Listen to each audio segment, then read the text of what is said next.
Isn't that a cute Welcome kid? to the Please Subscribe show. It's August 7th of 2023. Probably about 100 degrees outside.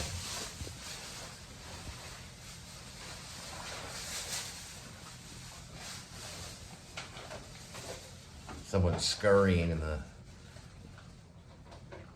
dining room area. Okay, cool. Love you, kitty. Bye-bye.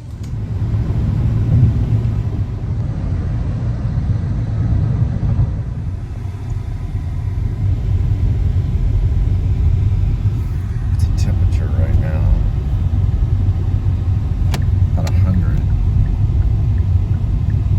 Is that 2 dogs or one? I couldn't tell.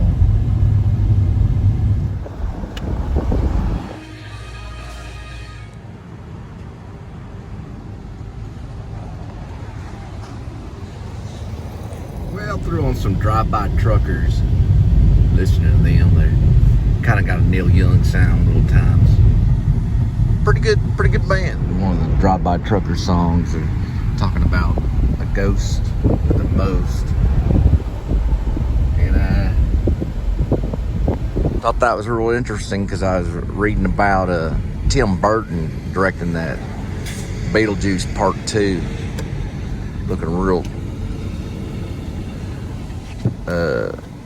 forward to seeing Beetlejuice Part 2. It's something. Fun fact here about Beetlejuice is originally it was had a different title. It was called House Ghost, and they changed it to Beetlejuice. But well, Tim Burton wanted to make it called Beetlejuice, or he wanted to call it Beetlejuice, and studios wanted to call it House Ghost. They thought it'd sell more movies, it'd make more money. But then Tim Burton made them change it to Beetlejuice. Now Part 2's coming up. Go back to listening to Drive-By Truckers.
by this guy maybe like 3 or 4 times. Walked by.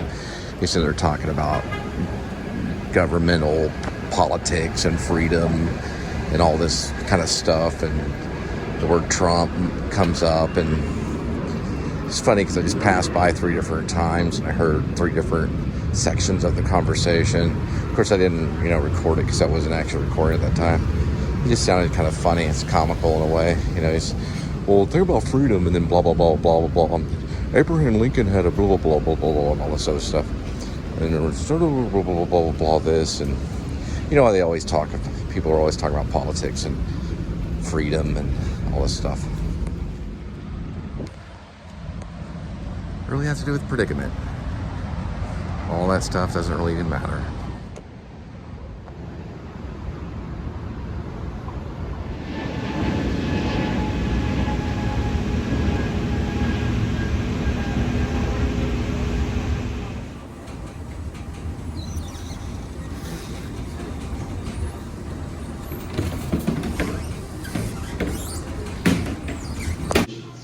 Well, looks like 2 chaps from ATL coming through.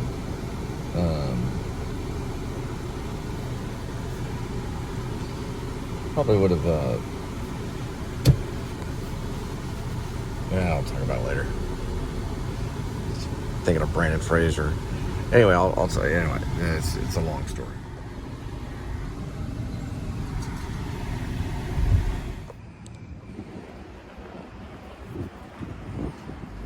You might as well find a time. You might as well find a time for the original jackling snack and turn into a Sasquatch and cut someone's hair off with a chainsaw.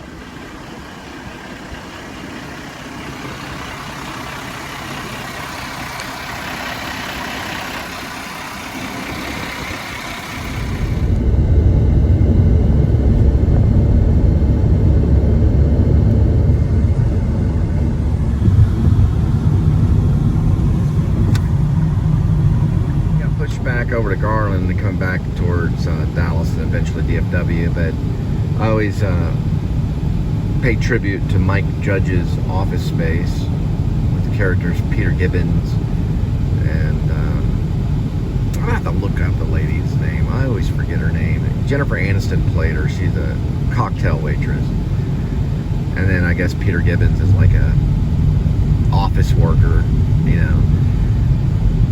Anyway, that's the building that's used in the opening shot, but I don't know the exact angle.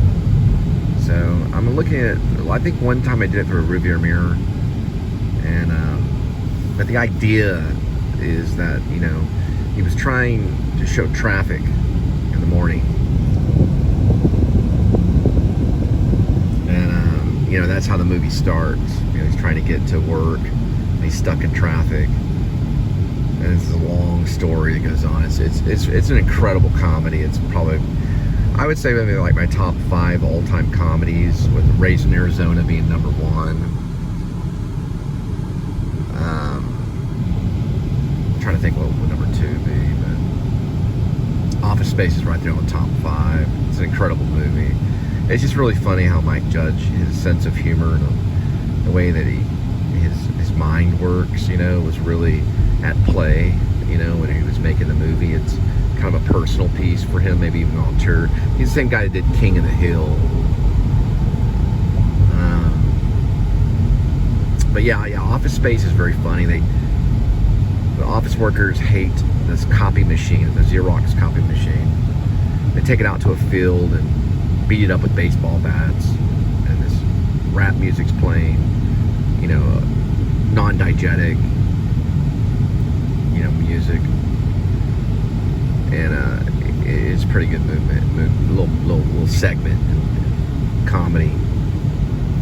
The movie's funny too. There's maybe like 100 different laughs in there, maybe. Just like Raised in Arizona has a lot of laughs. There's no laughs in Raised in Arizona. Not that I can think of, but there are laughs.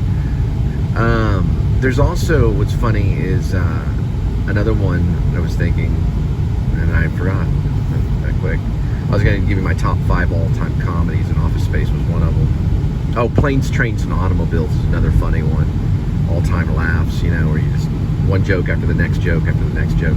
That's kind of how Office Space is. It's one joke, the next joke, the next joke, the next joke, the next joke. It's very funny. He doesn't waste a lot of time in not being. He doesn't waste a lot of time in not being funny.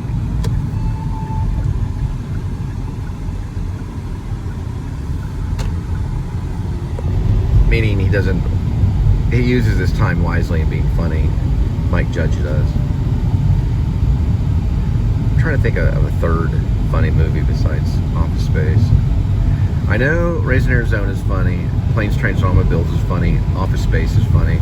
I was saying my top 5, so I have to get a couple more. But that's the opening shot for Office Space, Mike Judge. I guess Anchorman would have to make it on top 5 all-time funny movies.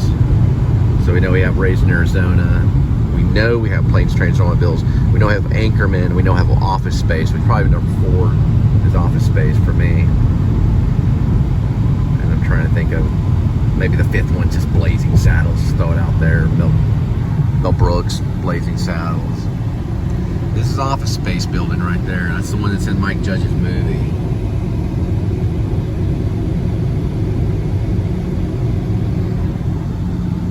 I don't know, I could move Office Space up to 3rd funniest. Right over Planes, Trains, and Automobiles. And of course, number 1, Raising Arizona. That's another one, you know, I don't see a lot of filming locations for is Raising Arizona. People go out to Arizona all the time. I don't see why they don't do that one. I don't see a lot of filming locales for that movie. Planes, Trains, and Automobiles, I do see a lot of that. They do a lot of filming locations of Planes, Trains, and Automobiles. But not really any of Raising Arizona. It's pretty crazy. And you'd think there'd be a lot of those. Well, you know, it is a film by the Coen brothers, so they do specific locations, like filming locations. Yeah, I just went out to Garland. That's where Linda's mom was born, Garland, Texas.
It's Chick-fil-A sitting down. I thought they were...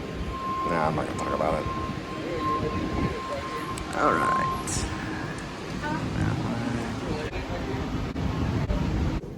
If you're just passing through, come back and spend some time with us. We'd love to see you again. And if you're from around here, welcome home. And to everyone, thank you for choosing to travel through DFW International.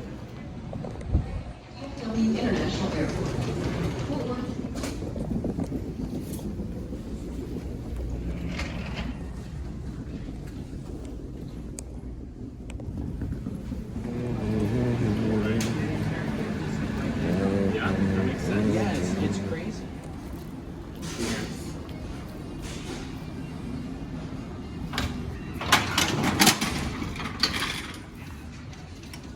Dry.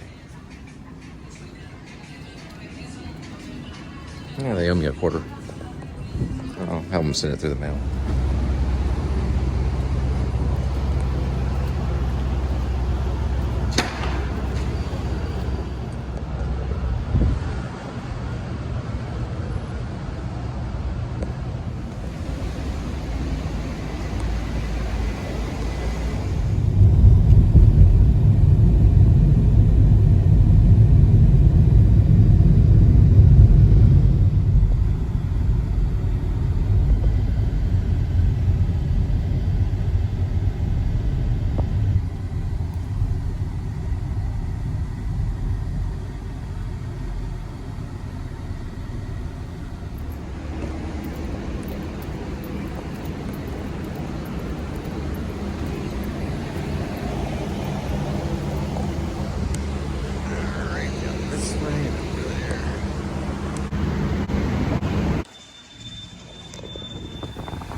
looks like someone going to Seattle.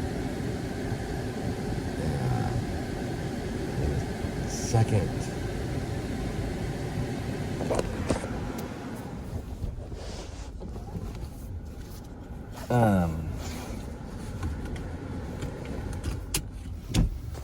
Second day of being delayed. A lot of backups right now with travel. So this is his second day of delayed, and I'm pretty sure he's not even on standby either.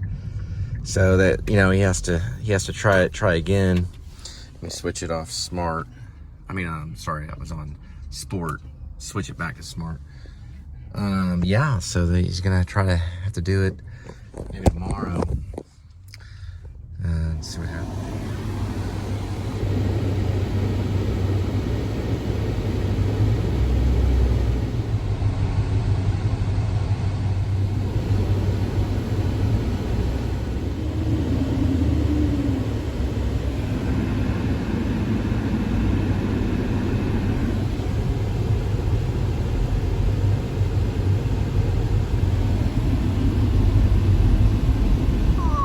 Right, I kind of going backwards and doing a filming location before the film was actually created, but this is Roof Snow, the famous scene in the movie Deep on Ellum, which is the script that I wrote, which will be turned into a movie. And I'm going to fight for that title, just like Tim Burton fought for Beetlejuice title when they tried to call it Ghost House. Anyway, this is Roof Snow right here, and right behind me on the other end is Richland Hills. And this is where the famous chase takes place with the Hicks and the punkers and the new wavers that are in the car, and the boot kicker Hicks cowboys are chasing them on this.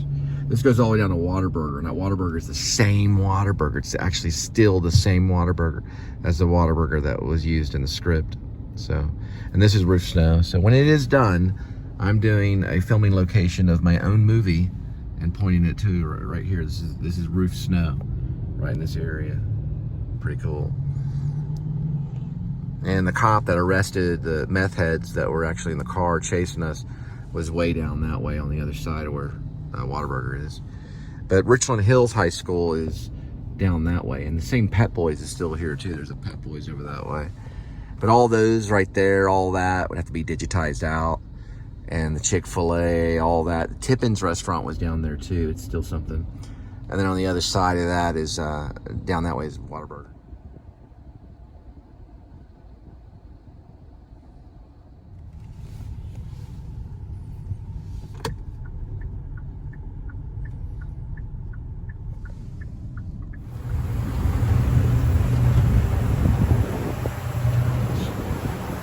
If you ever go to QT, you can actually get a drink called a Rooster Booster. There's one that's a light one there. I'm gonna mix the two. Kind of like an energy drink.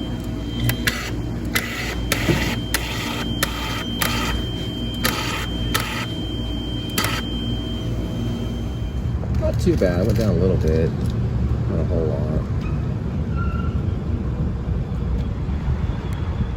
So Paul Rubens came out of the Groundlings. I have some friends that were part of the Groundlings.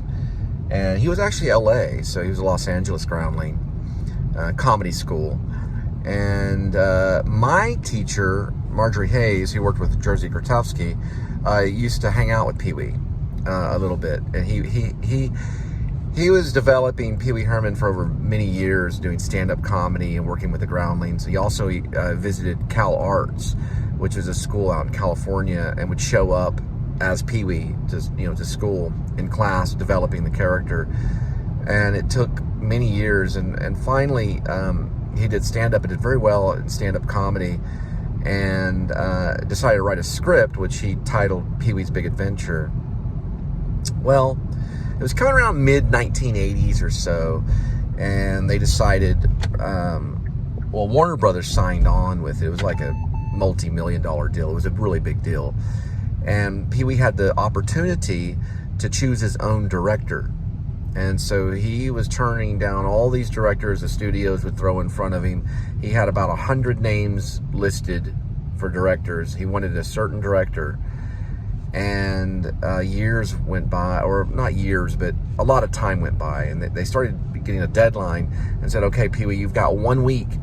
You better find yourself a director to direct this masterpiece that you wrote, Pee-wee's Big Adventure, which I believe he had some help from some Saturday Night Live people. I'm trying to think of the other guy that helped him write it. There was a big groundling guy that helped him write Pee-wee's Big Adventure.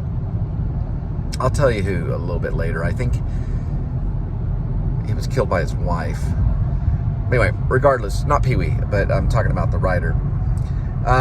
There was like 3 writers on Pee-wee's Big Adventure, but Pee-wee was the main writer. And he finally he finally started just asking, friends and actors and stuff, like, who's the good director? And he got a hold of Shelley Duvall.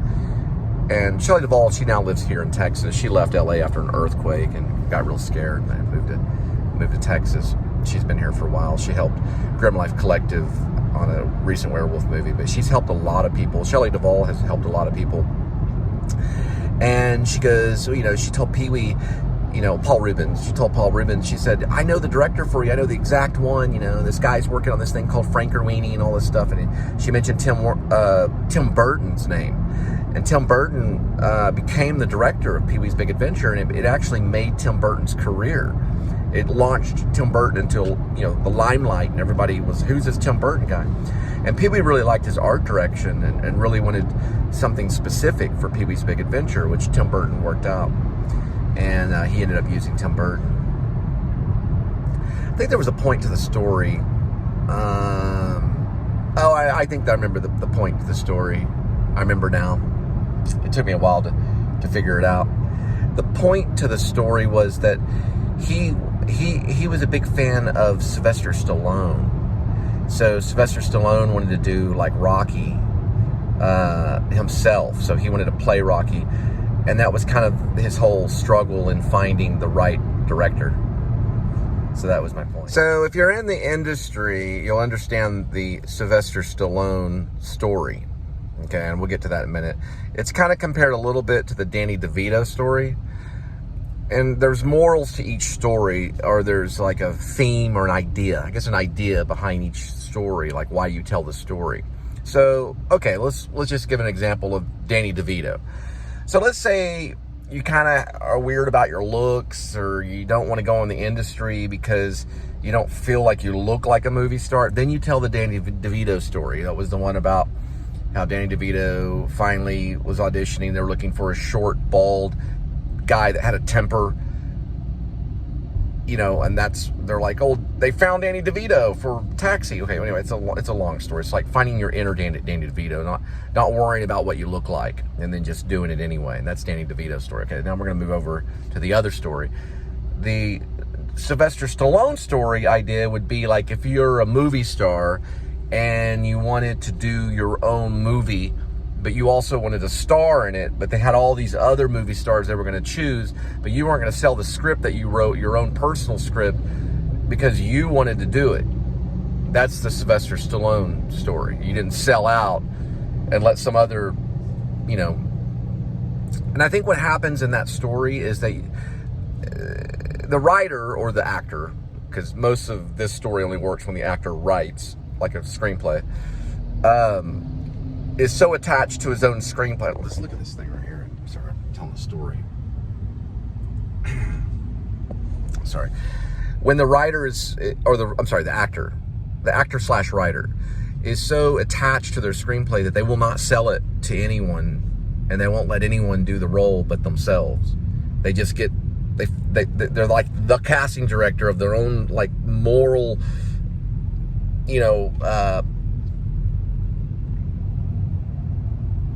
they're like, they become their own casting director so much. They love the script, They're like, no, I have to play this role. It's like Sylvester Stallone told everyone, he's like, no, I won't let Ryan O'Neal do it. I won't let so-and-so do it. This action star won't. No, I am going to do it, or you cannot have it, because he wrote it. Because he could sue them all to high heaven because he wrote Rocky. Well, Pee-wee Herman wrote, Pee-wee's Big Adventure, but this was for him finding the right director. because Pee-wee didn't direct it. It was directed by Tim Burton. So a lot of people say that Tim Burton was the reason that film was so incredible. And I agree with that too. But anyway, regardless, it did work out. Pee-wee's Big Adventure is like best film ever. I put it down as my honorable mention of the greatest films of all time. It didn't make my top 11 because I have a top 11.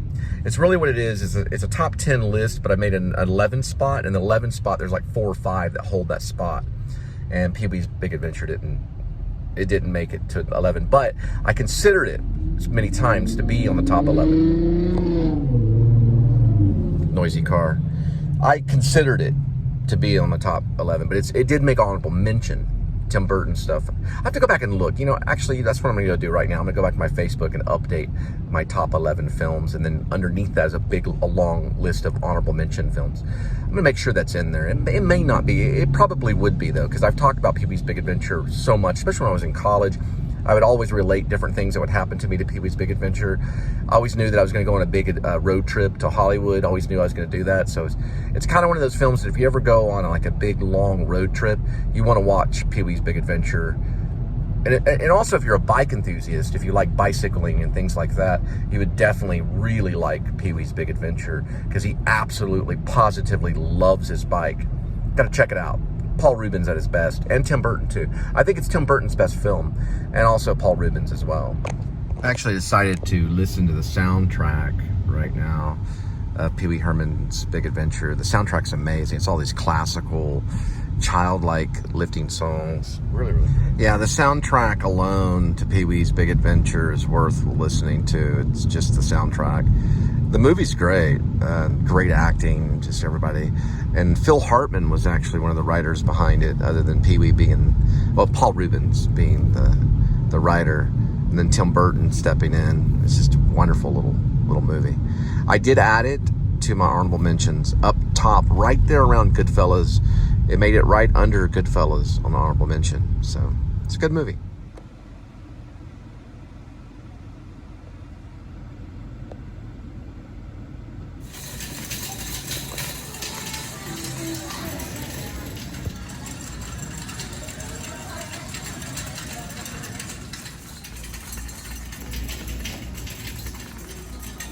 About this one? That one, it says you can spray it. It has peppermint oil, plant powered. Natural Care Flea and Tick spray. Then it has peppermint oil and eugenol. This is something that we're looking forward to getting Kitty. So if you know where my PayPal is, just simply give it to PayPal for Kitty, and just put a little memo and put Kitty Edmond. We're getting him a Super Scratcher Scrolls 3-in-1 right here. How big that one is.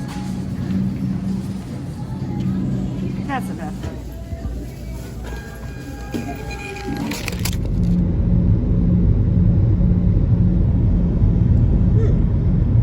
She says countertops.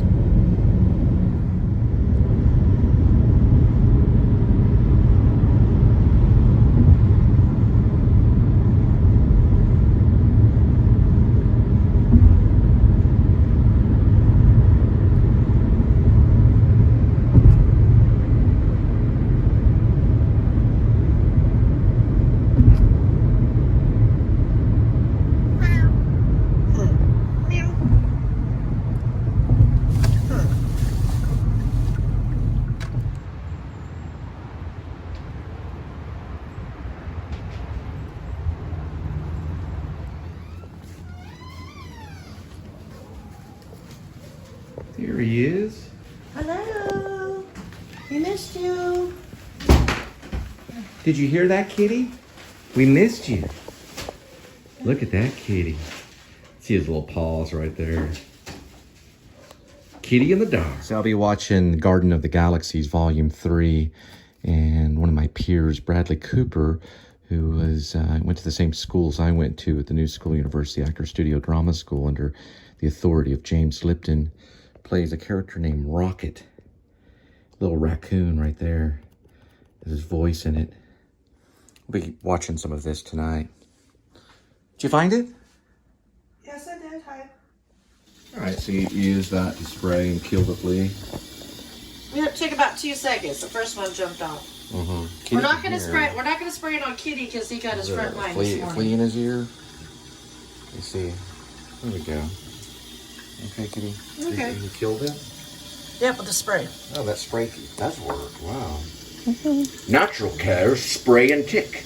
Kill the fleas. Don't make your cat sick. Natural care, spray, flea, and tick. Kill the fleas, your cat never sick.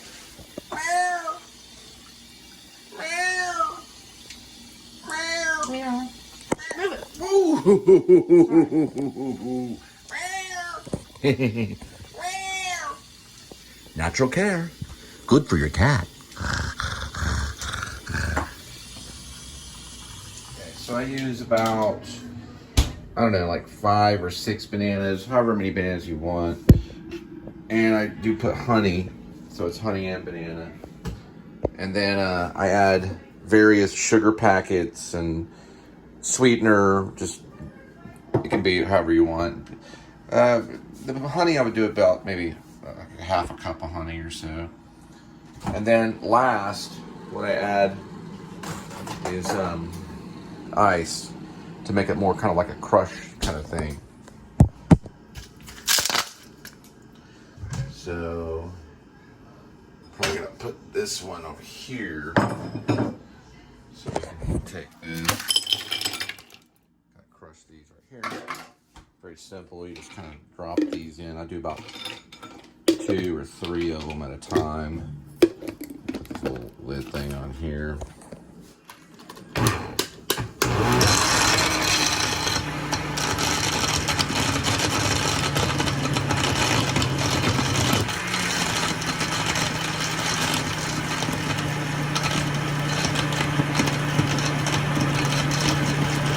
That's the banana smoothie. Oh, one more thing that I add.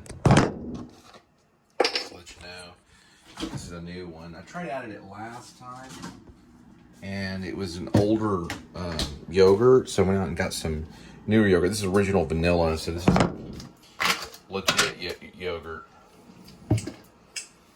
Take the top off of this right here. Kind of sticky right here. I'm gonna do like a tablespoon or so. And if you have any peanut butter, it might work too. I would do just a couple, just to give it kind of the taste. Couple tablespoons of yogurt. You can add more if you'd like. And then some of this right here. Give it more of kind of a crushed feel. There we go.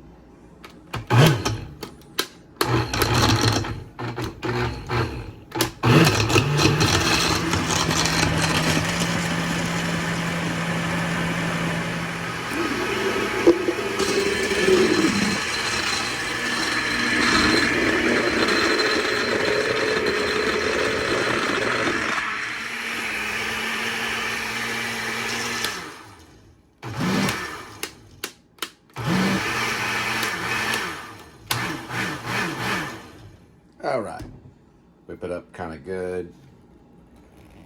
We want to kind of open this up here. I use a special cup usually, if I can get a hold of it, right here.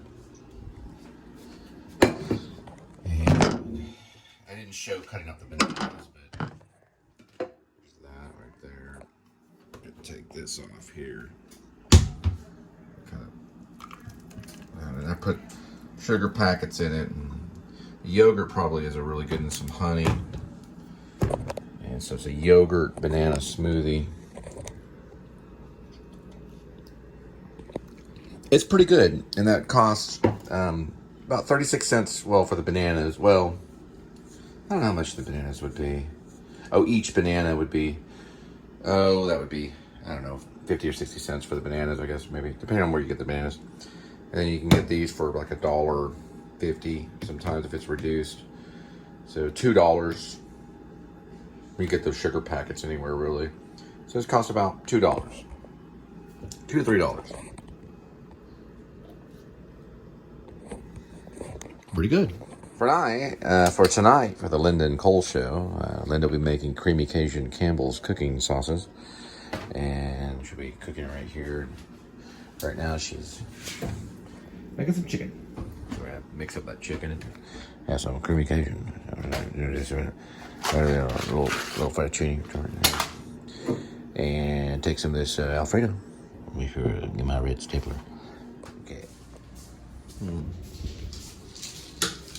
Or we can stick with Alfredo. What is it? When is it? I think it'll be okay. It's creamy Cajun. Yes, expired August 2nd. Maybe. It should be okay. Can you smell it, please? It smells fine once you put it in the heat. Ooh, that looks good. And we have the chicken, and then we have the veggies. Chicken. Yeah, I think it smells okay. Let me see. Maybe it's because it's... What are you gonna add it on? I was going to do that instead of Alfredo. Oh, okay. I'd do the creamy Cajun. Give it a try. Well, it's because it's tomato puree, buttercream, cheddar cheese, Worcestershire. I think it should be okay. It's only. So notice you look right here. Linda's holding the creamy Cajun candle. This is a filming location thing where I'm showing the actual filming location as I'm doing it. But it's creamy Cajun. Yeah, it's good.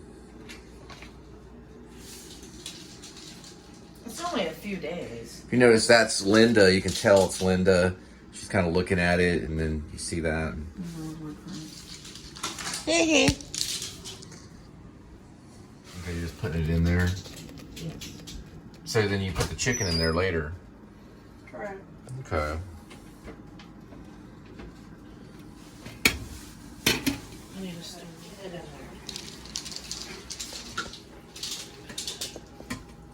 First, thanks for the help.